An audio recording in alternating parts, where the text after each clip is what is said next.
Police आणि SRPF भरती संदर्भातील मैदानी परीक्षेचा डेट एकच असल्यामुळे विद्यार्थ्यांमध्ये गोंधळ आहे आणि याच विषयात बातचीत करण्यासाठी प्राध्यापक विठ्ठल कांगणे सर परभणीचे आपल्यासोबत आहेत. सर, एकाच दिवशी विद्यार्थ्यांवर अन्याय होतोय का या निर्णयामुळे? सरकारनं मायबाप सरकारनं जी भरती काढली त्याबद्दल विद्यार्थी आनंदित आहे. मात्र काय झालंय की 19 तारखेपासून जे ग्राउंड चालू होणार आहे, तर समजा आता एक खरात नावाचा मुलगा आहे, त्याचं एक ग्राउंड आहे म्हणजे SRPF आहे मुंबईला आणि जिल्हा पोलीस आहे त्याचं गोंदियाला. आता हे अंतर जर आपण पाहिलं, गुगलवर चेक केलं मॅपवर, तर 910 किलोमीटर आहे, म्हणजे अंदाजे त्याला 14 तास लागणार आहे. आणि ते ग्राउंड आहे एक 28 तारखेला आणि एक 29 तारखेला. तर मग त्यानं एरोप्लेननं जायचं का जेट विमानानं जायचं, त्याची व्यवस्था कोण करणार? आणि मायबाप सरकारनं काय सांगितलं, बाबा 5 फॉर्म तुम्हाला भरता येतील, 5 फॉर्मची तुम्हाला परीक्षा देता येईल, कारण 5 फॉर्मचे पैसे पण गव्हर्नमेंटनं घेतले. मग गव्हर्नमेंटचं काम काय की या पोराच्या 28 तारखेपासून 10-12 दिवस वाढून द्या आणि नंतर दुसरं ग्राउंड घ्या त्याला. किंवा एवढ्या पावसाळ्यात नेमकी गव्हर्नमेंटला काय गडबड काय नेमकी भरती घ्यायची, किंवा पावसाळा होता 1-2 महिने थांबा, भरती घ्या. विधानसभेत आम्ही तुमचा विचार करणारच आहोत. म्हणजे वेगवेगळ्या तारखेवर घ्या असं तुम्हाला सुचवायचं सरकारला? राईट आहे, कारण मुलाला टाइम भेटला पाहिजे. आज त्यानं ग्राउंड केलं, 1600 मीटर पळाला, 100 मीटर पळाला, गोळा फेकलाय, तर दुसऱ्या दिवशी तो स्टॅमिना त्याचा राहणार नाही. पावसाळ्यामध्ये एखाद्या ठिकाणी पाऊस पडलाय, तर पाऊस पडल्याच्या नंतर त्यानं राहायचं कुठं, लॉज कुठं करायचा, त्याची व्यवस्था काय आहे. रात्री त्याला 4 वाजता इन व्हायचंय कुठं, मुख्यालयामध्ये. तर मुख्यालयामध्ये सकाळी 4 वाजता इन व्हायचंय, म्हणजे त्यांनी त्या ठिकाणी येत असताना जर पाऊस चालू असेल तर उभं कुठं राहायचं, त्याची व्यवस्था काय आहे, ऑटो भेटेल का त्याला. आणि त्या ठिकाणी जर तो हुकला तर गोरगरिबासाठी हीच एक नोकरीची संधी आहे. मग त्यासाठी सरकारनं थोडा वेळ द्यावा, 2-1 महिने थांबवलं तरी चालतंय. किंवा पावसाळ्याच्या नंतर, पावसाळ्याच्या नंतर, आफ्टर जे काही पावसाळा असेल त्या पावसाळ्यानंतर भरती घ्या.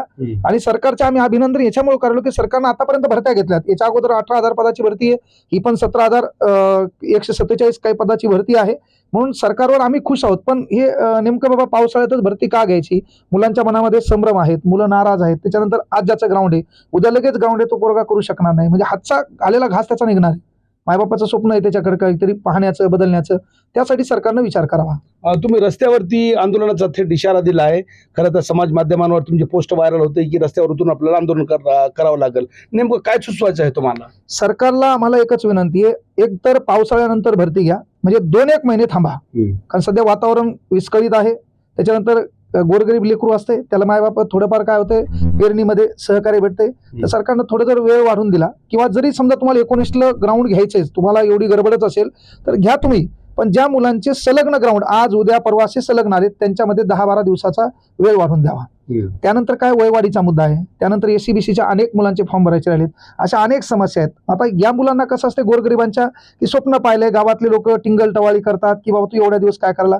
पण त्याला जर कोणी समजून घेतलं नाही तर तो 12वी बेसवर आहे, तो एवढा मॅच्युअर्ड नाही, आणि मग तो आत्महत्या करत असेल तर त्याने केलेली आत्महत्या याला पण जबाबदार सरकार असेल. आणि मग राज्यघटनेचा अधिकार असेल, अभिव्यक्ती स्वातंत्र्य असेल, तर आपल्याला सरकारच्या विरोधात रस्त्यावर यावं लागेल, त्याला पर्याय नाही.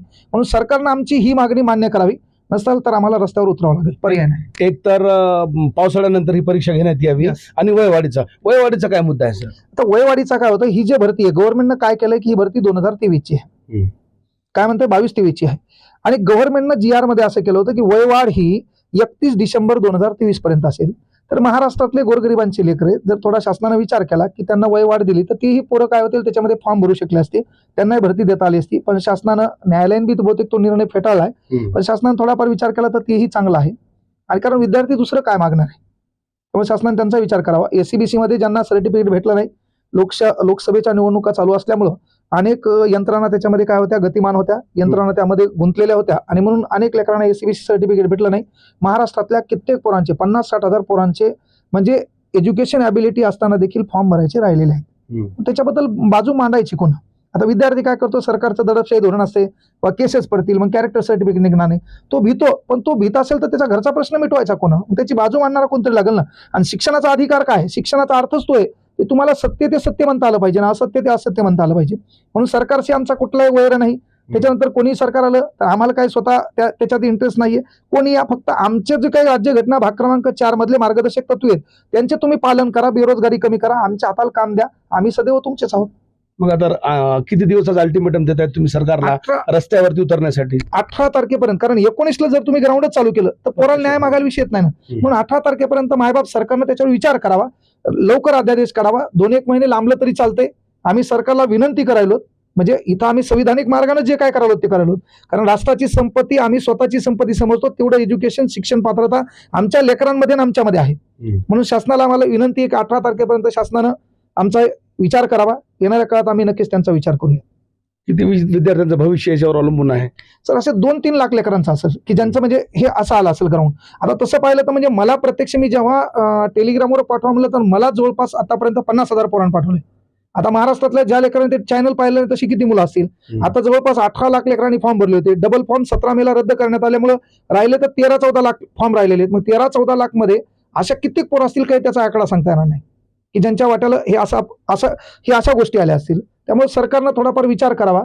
सर्व गोष्टी समस्या निराकरण करावं आणि 2-1 महिने थांबून भरती घेतली तरी चालेल.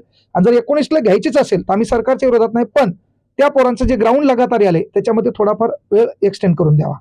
10-12 दिवसाचा वेळ भेटला तर नक्कीच पोराला याही ठिकाणचं ग्राउंड बरोबर करता येईल, त्याही ठिकाणचं ग्राउंड बरोबर करता येईल. म्हणजे एखादा लोकप्रतिनिधी या ठिकाणी उभा राहतो, त्या ठिकाणी उभा राहतो, इथं पडायचे चान्सेस असेल तर तिकडे उभा राहतो. तसं आमच्या पोराला 2 जर झालं काय बिघडायला, ही विनंती आमची. तर 18 तारखेपर्यंत सरकारनं हा काढलेला निर्णय मागे घेण्यात यावा, कारण लाखो विद्यार्थ्यांचं भवितव्य याच्यावर अवलंबून आहे, असं विधान या ठिकाणी प्राध्यापक विठ्ठल कांगणे यांनी केलं आहे. तर 19 तारखेला जर रस्त्यावर उतरण्याचा थेट इशारा देखील त्यांनी आता या आंदोलन करण्यासाठी सरकारला इशारा दिला आहे. कॅमेरा पर्सन सय्यद खिजरसह नझीर खान, TV9 मराठी, परभणी.